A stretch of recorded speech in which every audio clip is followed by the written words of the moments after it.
Humble beginnings. My story, my testimony. Welcome again, wonderful viewers. This is your favorite program, Humble Beginnings, where we get to know your story and your testimony.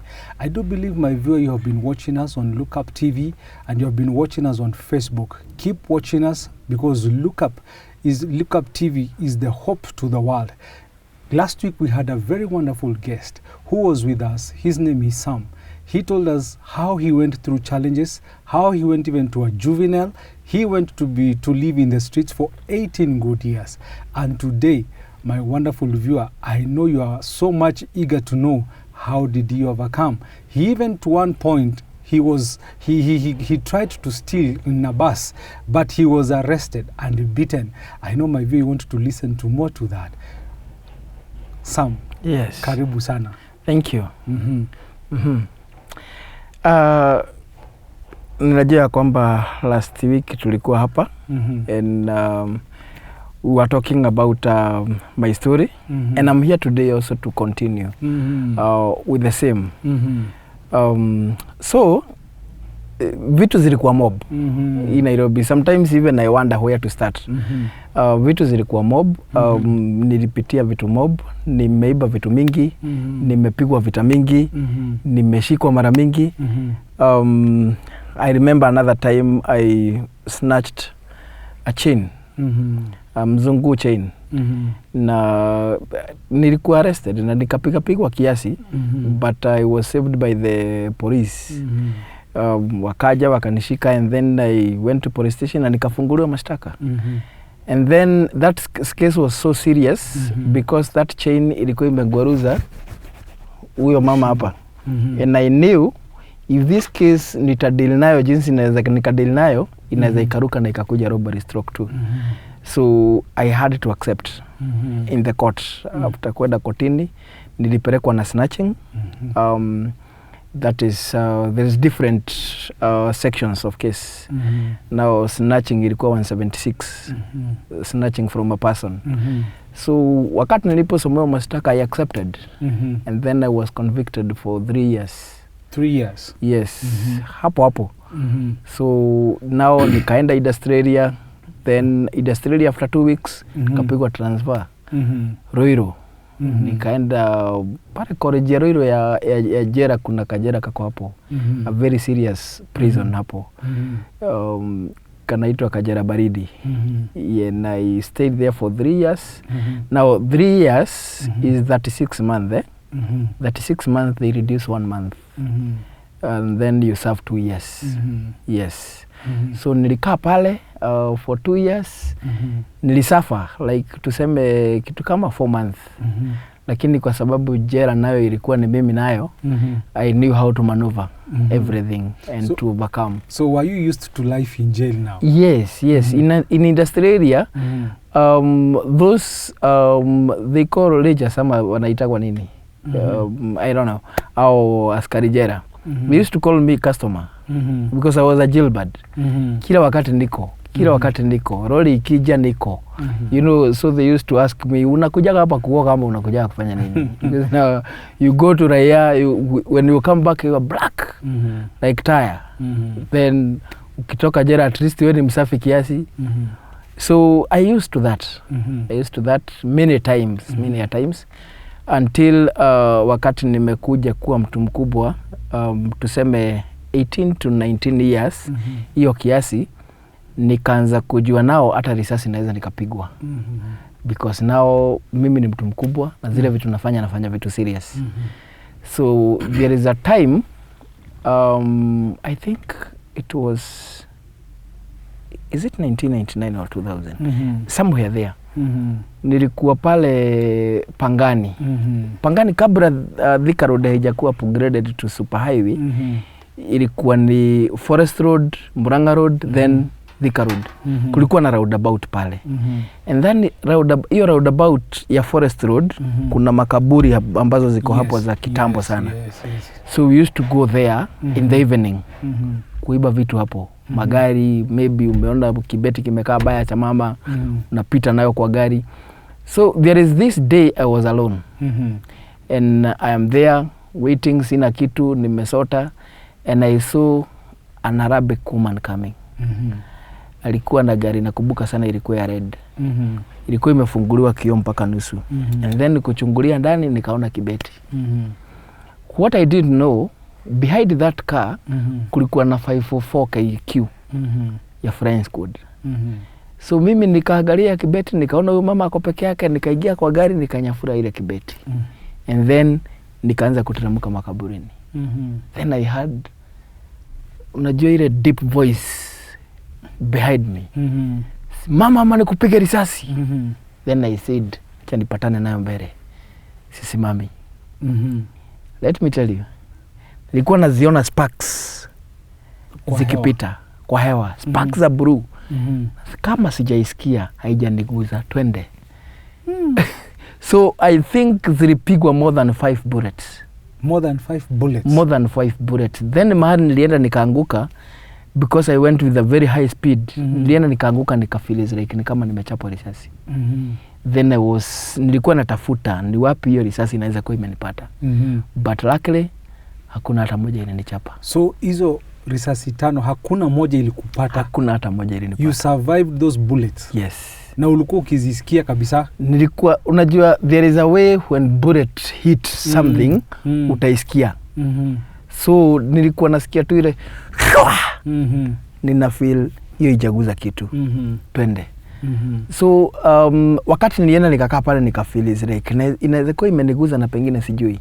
But luckily hakuna hata moja ilikuwa imeniguza. Makio hakuna kitu nilifanya different ya kwamba nilifanya magic. No. Lakini luckily hakuna risasi hata moja. So the lucky thing ya kwamba haukushikwa huo wakati, even despite kupigwa risasi haukushikwa. Nilienda na kibeti ya mama. I think ilikuwa na passport, ilikuwa na simu, simu ingine zilikuwa simu kubwa, I think 6170 something like that. Na ilikuwa passport na simu, na ilikuwa na pesa kama shilingi 5,000 na another document. So the bad thing about it is that unachukua ile kitu kinakubenefit, zingine unatupa.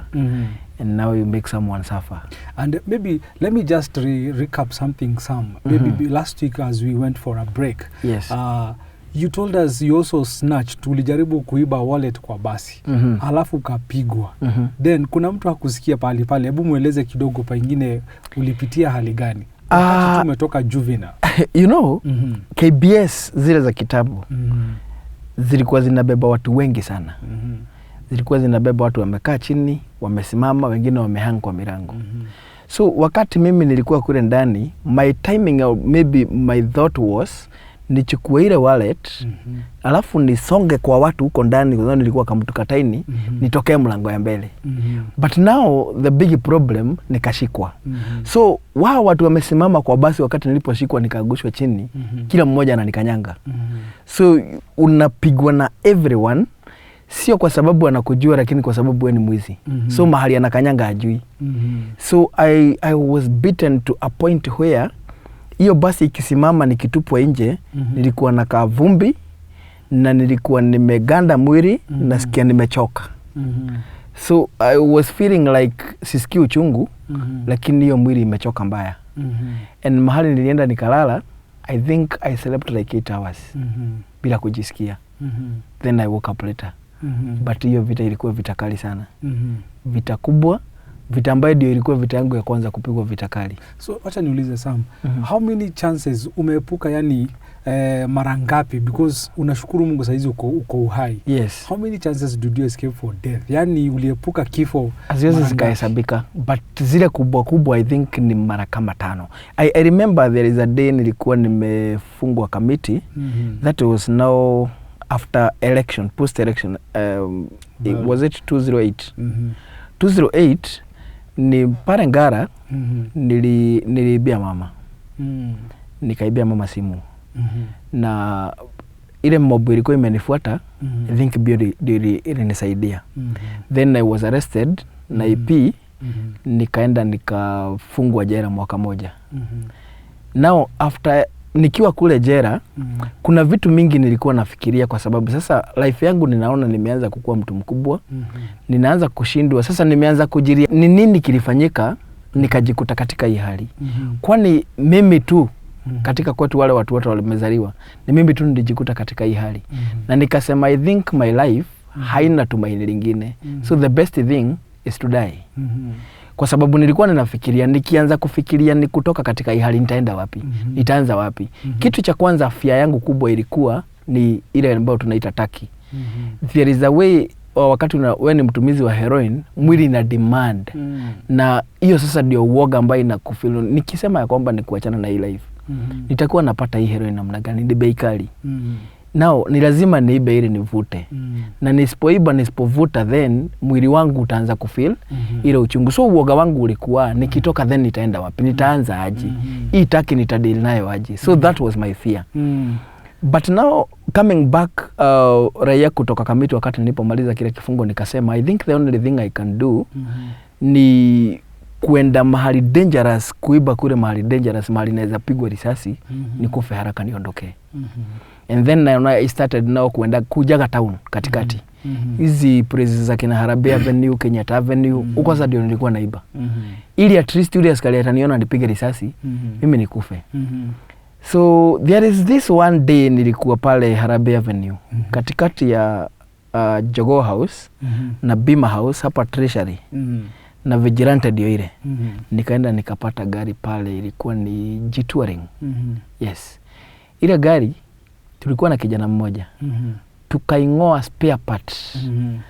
Headlights, sun visors, na hizo vitu zingine za kumwaga maji, tukazingoa zote. Then wakati tunaenda kuondoka, mimi ndio nilishikwa na majamaa watatu pale. Wakaanza kuniuliza mnaiba gari ya wenyewe kwa nini? So wakaanza kunichapa makofi.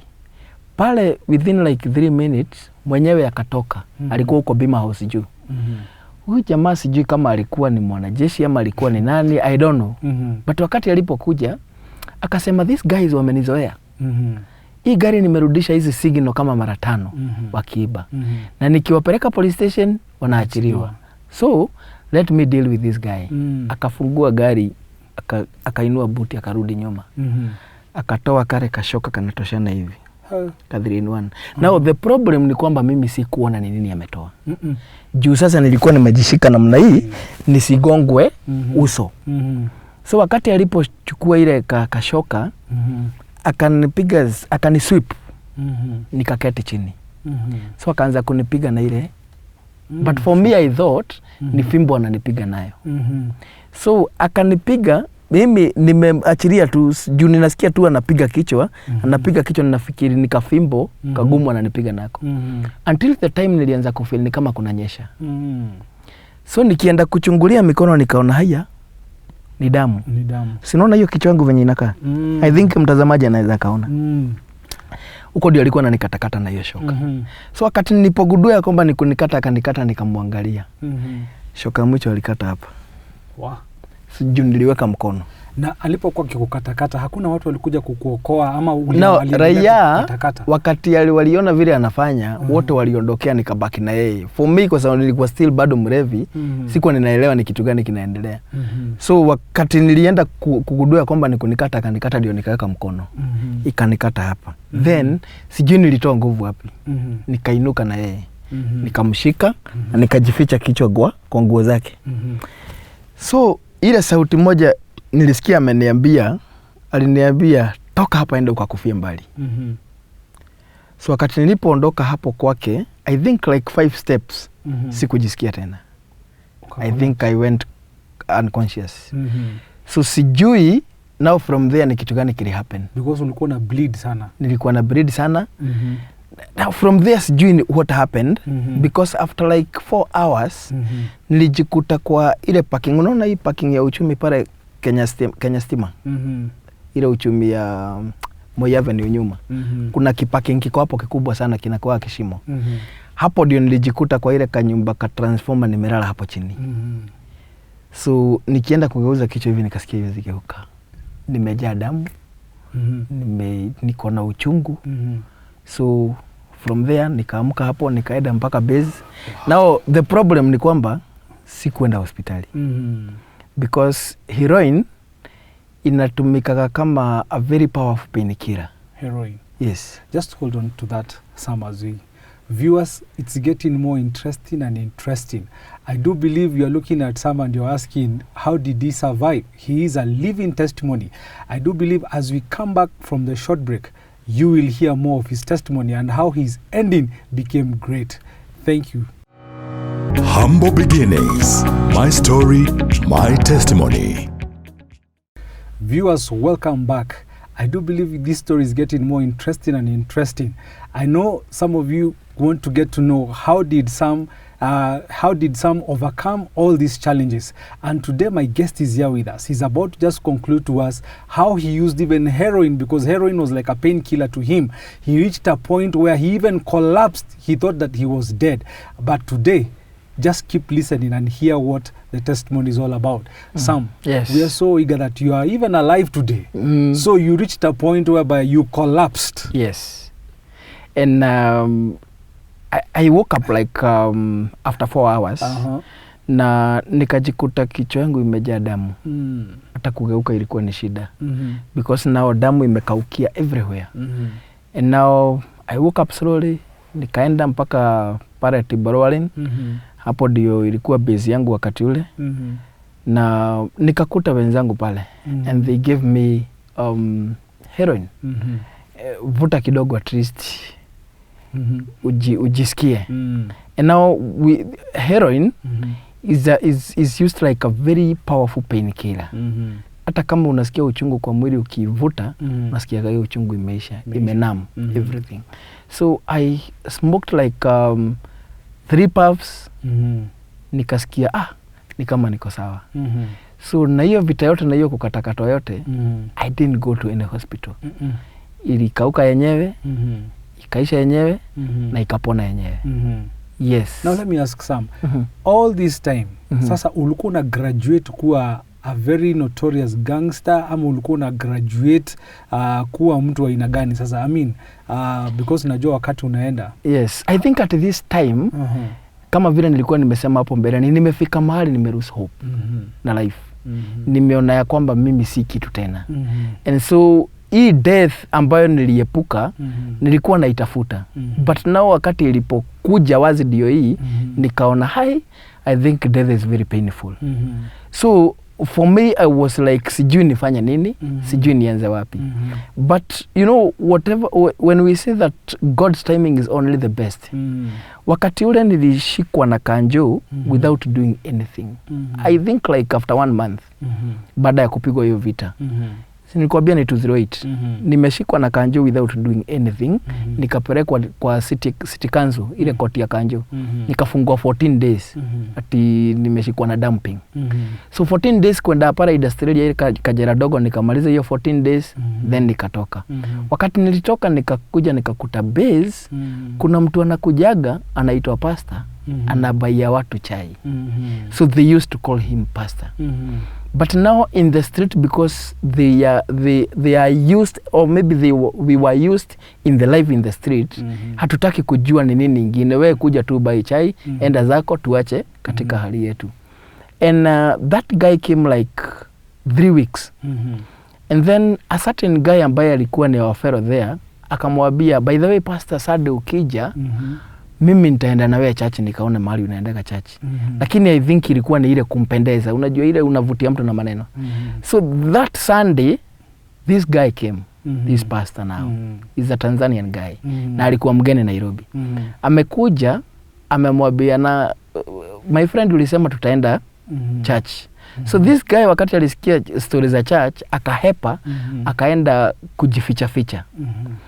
And for me, out of anger, ile kukasirika na nashindwa.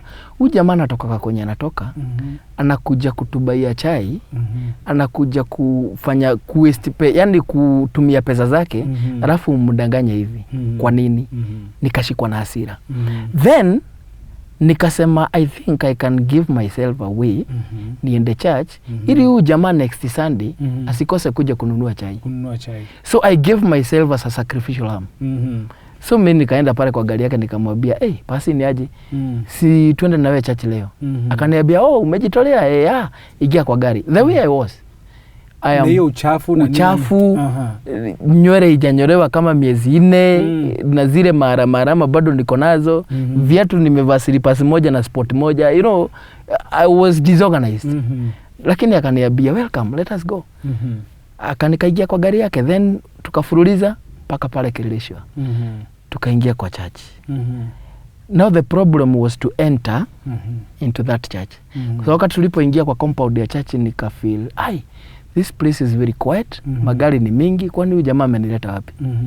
So but nikasema nilikuwa natafuta kifo. Mimi kwenye amenileta acha niende. So tukaingia church.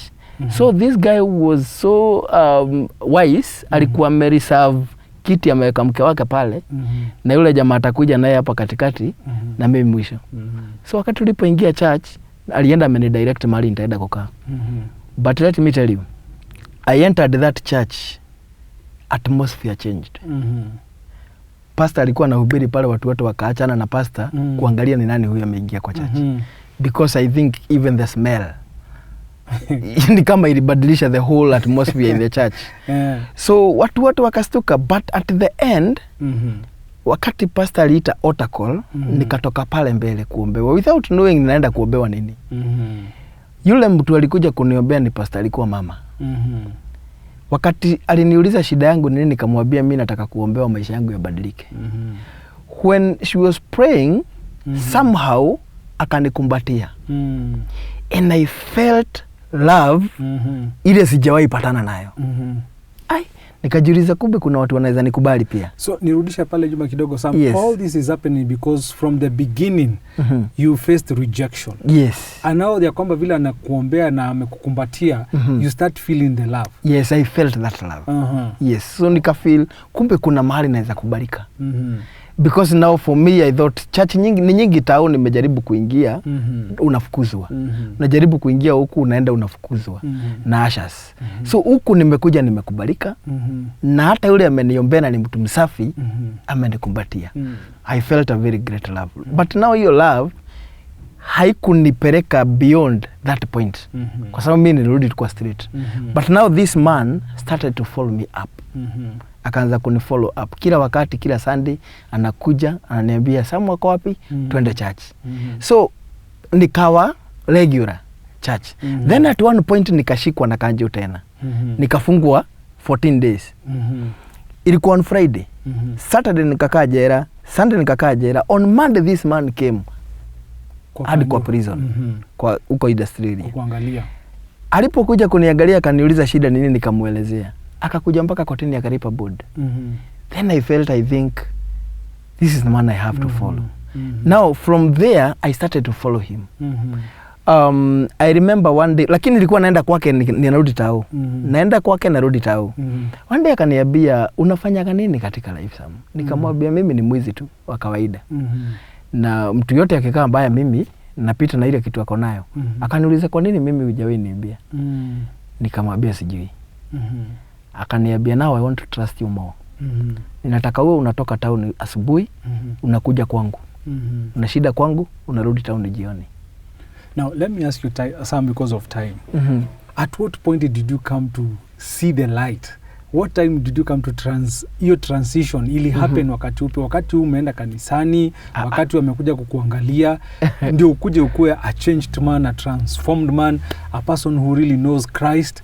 Hebu tuambie how did that transition come now? I think at this all time hizi vitu zina happen, kuna mbegu, a seed. I think God aliplant ndani yangu ambao sikuwa najua ni kitu gani kinaendelea. Because for me it was a fun. I'm doing all these things out of fun. But huyu mzee kumbe ako serious. Mimi sijui. I remember one day aliniambia kwamba alinipatia 5K. Akaniambia enda kule mnanunua kama nguo, uende ununue manguo at least uonekane mtu poa. I went to Gikomba. Nikanunua nguo I think za 2,000, matruza za 2,000, hizo you know all those kind of things. Then nikaenda Mathare, mimi nikaenda nikavuta dawa za mzima. Ikaisha. Nikakuja. Mimi ni mlevi, niko juu, nikakuja mpaka Kileleshwa. Kwa hivyo hata manguo kununua. Nilinunua. Manguo nilinunua na kabaga hapo. Nikakuja nikamwambia by the way nimenunua everything na nimebakisha change ndio nikampatia 1,000. lakini unasikia nimevuta dawa zingine. So for him he understood. But for me ninabeba is out of fun. Akaniambia kesho asubuhi come very early in the morning na kuhitaji. So when I went to town nikikuja kesho asubuhi nilikuta nimegoja na gari. Then from there nikachukuliwa nikapelekwa Kisii kazi. That guy alikuwa amekuja hapa Kenya kufanya kazi za contract za kujenga boosters, booster towers. Alikuwa na kampuni ambayo ilikuwa inachukua subcontract za kujenga boosters za Telecom. So akanichukua akaniweka kwa kazi zake niondoke Nairobi. I struggled in Kisii like for 2 months, lakini nikaanza kuadapt. Jua kule hakuna heroin, hakuna nini. So lakini nikaanza kuadapt na life. Lakini sasa nilikuwa naenda nikirudi Nairobi, narudi kwa ile life yangu ya kawaida.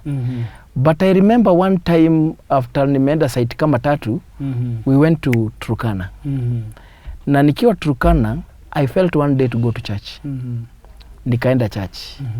Na kulipo pastor alipomaliza kuhubiri, I was feeling like kuna moto inanichoma. Ninagoja atamaliza saa ngapi aite otacall niende pale mbele. Because I was feeling like there is fire burning in me. I want to give my life to Christ. And in Turkana, that's watu wanafikiria watu wako forgotten. That's where I saw light. Nikaokoka. So nikirudi Nairobi, nilirudi Nairobi mtu ambaye nimeokoka. It is after 1 year. Yes. So Turkana, that was where you saw the light. Yes. That is where you changed. Yes. Hapo ndio pa maisha yako ilianza kubadilika. Hapo ndio. Sasa nikirudi Nairobi, nikarudi Nairobi na nikaanza kufeel ninaogopa kwenda hizo base. Cause nilikuja zile pesa nilikuwa nimetafuta kidogo nikakumbuka kanyumba Kawangware. Nikaanza kufeel ile life ya kule base ni kama hainishiki tena. So nikaanza nao kujenga the new flagship. Now, acha niulize Sam, how will you encourage somebody who's watching us? Na pengine kuna mtu ako pale kwa streets, pengine kuna mtu amepitia hiyo life ya madawa, pengine kuna mtu amepoteza tumaini, hana hiyo tumaini kwa maisha. How would you encourage that kind of a person ya kwamba even despite all those challenges you went through, ya kwamba you saw God bringing you out from all those challenges? How would you encourage somebody who's watching at you? I think it is normal for somebody to lose hope because maybe of circumstance, maybe of the things around you, and you feel like there is no hope. You feel like I am in the darkness and I'm here to stay. There is no way I can get out here. I can say that there is always a light at the end of tunnel, because where I saw the light, I didn't expect it, but it just came and I saw hope. So I normally quote the book of Colossians chapter 1 and verse number 13, that God is always ready to redeem you from the kingdom of darkness to bring you into the kingdom of light, the kingdom of his son, Jesus Christ. Because that's where we find hope, that's where we find faith, and that's where we become who we are and we find our identity. So kuna mtu anaangalia Sam anajiuliza, Sam leo ni nani? Hebu tuambie Mungu amekutoa wapi? Now who are you today? Today Sam is a husband and a father to 5 children and a pastor. I lead a church called Tandaza Celebration Church. Tunakutana pale Naivasha Road kwa offices za CDF. That's where we normally hire a hall. But I'm operating under the umbrella ya Tandaza Ministry from Kileleshwa Covenant Community Church. Yes. Na since sasa leo kwa na familia, how much ni upendo gani ungependa kuonesha watoto wako, because haungependa wapitie the same thing you went through, especially overcoming rejection. Ya kwamba kuna watu wanapitia hiyo state ya kusikia ya kwamba hawakubaliki ama wajihisi ni kama ya kwamba wanapendeka. Ungehimiza mtu namna gani? First thing, one thing I did is that the wife I married her with 2 children. But they are my children because I married her. Then God blessed us with these other 3. First thing I normally do is to levelize everything.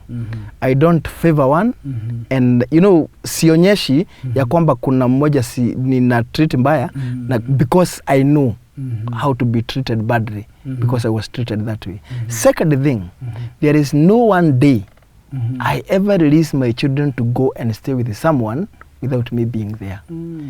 because I normally say it is good to take the responsibility of my children because I know what I went through. Yes. So how would you say like your marriage life has been? My marriage life is good, even though marriage is not a bed of roses. Inakuwaga na challenges, but those challenges we overcome them because God has given me wisdom. God has given me the revelation on how to deal with the marriages. Also, I'm a pastor. I deal with many marriages, and yeah.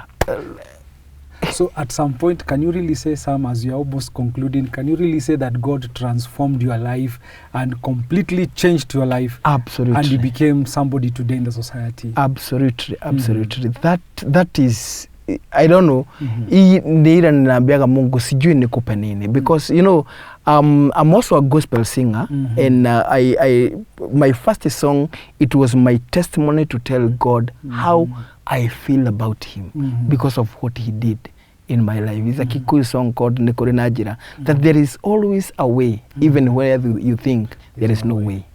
Yes. Wonderful, wonderful. Viewers, I do believe you are getting blessed. I do believe this testimony has touched your life. It's only a matter of time. That time is against us. But I do believe that it's somebody who is there who has lost hope. Let me tell you, as the word of God says, there is hope even when a tree is cut, that at the scent of the waters, it shall still spring out again. I do believe that as you're watching us, that your life which seems to be hopeless, there is hope. After hearing this testimony from Sam, that he overcame all this challenge. He went through jail. He went through beaten and being cut by an axe. But all in all, God had a good plan for him. Let me tell you, my listener, that God has a good plan for your life. Don't lose hope. I will just encourage you, keep watching your favorite program, My Story, My Testimony, Humble Beginnings, or you can get us on Facebook, and you can watch us on Look Up TV, Hope to the World. This is none other than your host, Job Njoroge. I do believe next time we'll be having a very wonderful testimony, and I know you can even write to us, you can host party to us, you can write to us even an email, and I do believe that God is going to bless you. Thank you for watching. We love you and we appreciate you so much. Asante sana. Mungu akubariki sana.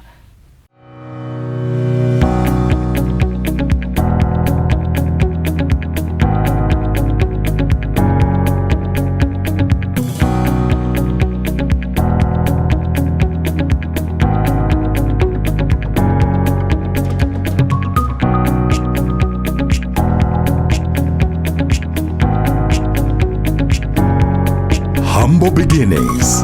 My story, my testimony.